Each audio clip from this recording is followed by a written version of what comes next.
Assalamualaikum warahmatullahi wabarakatuh. Perkenalkan, nama saya Aprilia Nurhidayah, kelas 10 TKJ 2, nomor absen 2 di SMK Muhammadiyah 2 Muntilan. Ini terdapat peta konsep apa yang akan dipelajari pada materi kali ini. Yang pertama adalah pengertian, yang kedua adalah penemu, yang ketiga adalah penerapan teknologi. Yang pertama, pengertian. Apa sih itu teori atom? Teori atom adalah teori ilmiah yang bersifat alami dan menyatakan bahwa materi tersusun atas satuan dikret yang disebut atom. Yang kedua adalah penemu. Siapa saja sih penemu teori atom? Yang pertama adalah Leucippus dan Democritus. Yang kedua Present Gassendi. Yang ketiga Dalton. Yang keempat hipotesa Brown. Yang kelima Thomson. Yang keenam Rutherford. Yang ketujuh Bohr, dan yang kedelapan hipotesa de Broglie. Dan yang ketiga adalah penerapan teknologi. Penerapan teknologi yang diterapkan adalah teknologi nuklir. Diterapkan pada bidang peternakan, bidang pertanian, bidang pertambangan, dan bidang kedokteran. Penjelasannya, penemu atom pertama adalah Leucippus dan Democritus, yang mengemukakan bahwa atom terbentuk dari partikel yang sudah tidak dapat dipisahkan lagi.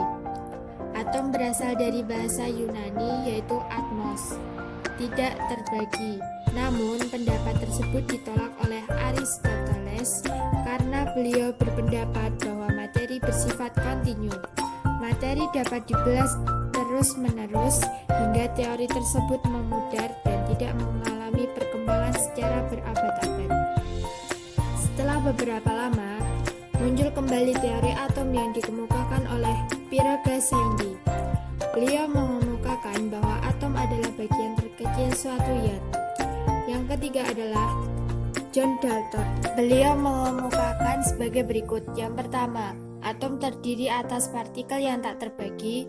Kedua, atom adalah unsur identik. Ketiga, atom tidak dapat diubah dan dimusnahkan dan diciptakan. Namun, teori ini memiliki kelemahan sebagai berikut. Yang pertama, tidak menjelaskan sifat listrik materi. Kedua adalah tidak menjelaskan cara atom berkaitan. Dan yang ketiga adalah tidak menjelaskan perbedaan atom dan unsur lain. Namun, teori ini diterima karena dapat menjelaskan dengan baik beberapa fakta eksperimen. Yang keempat adalah hipotesa Brown. Pada abad ke-19, beliau menjelaskan keberadaan beberapa unsur kimia melalui hipotesis tentang struktur internal atom. Atom hidrogen adalah satu-satunya, dan atom elemen lain adalah kelompok atom hidrogen. Yang kelima adalah Thomson. Beliau mengemukakan elektron dengan percobaan tentang hantaran listrik melalui tabung hampa, bahwa perpendaran disebabkan radiasi yang lancar dari permukaan katode ke anode, maka sinar radiasi disebut sinar katode.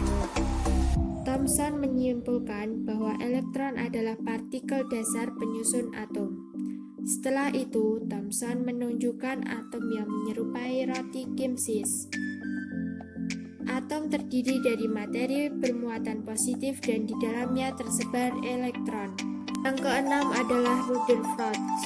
Pada tahun 1910, Everett Rutherford dengan dua asistennya melakukan serangkaian percobaan tentang susunan atom.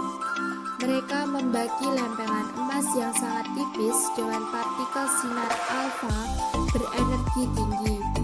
Mereka menemukan bahwa sebagian besar partikel pasti telah menabrak sesuatu yang sangat padat. Namun, terdapat kelemahan pada teori ini, yaitu tidak dapat menjelaskan elektron tidak jatuh ke intinya. Yang ketujuh adalah Bohr.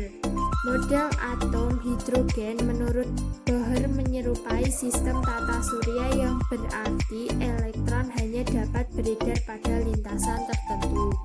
Dan yang terakhir adalah hipotesa de Broglie.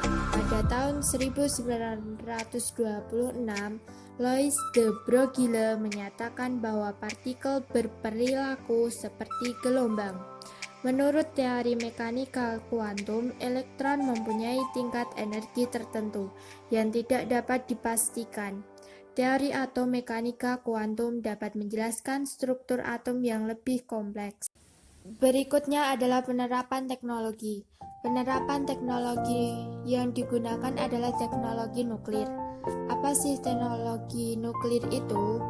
Teknologi nuklir adalah teknologi yang melibatkan reaksi inti atom. Inti atom terdiri dari muatan positif.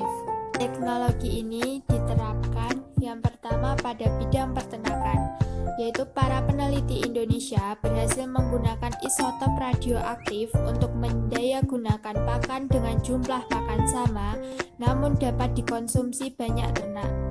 Namanya adalah Urea Molasses Multinutrients Block (UMMB). Yang kedua adalah bidang pertanian. Pusat Aplikasi Isotop dan Radiasi (PAIR) menghasilkan varietas unggul yang baru dengan cara mutasi oleh imbas radiasi. Yang ketiga adalah bidang pertambangan. Tritium radioaktif dan kolbat 60 digunakan untuk menuntut alur minyak bawah tanah supaya dapat memperoleh minyak mentah.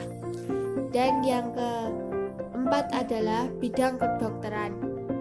Radiasi isotop radioaktif kolbat pada sel kanker dan menggunakan sinar X.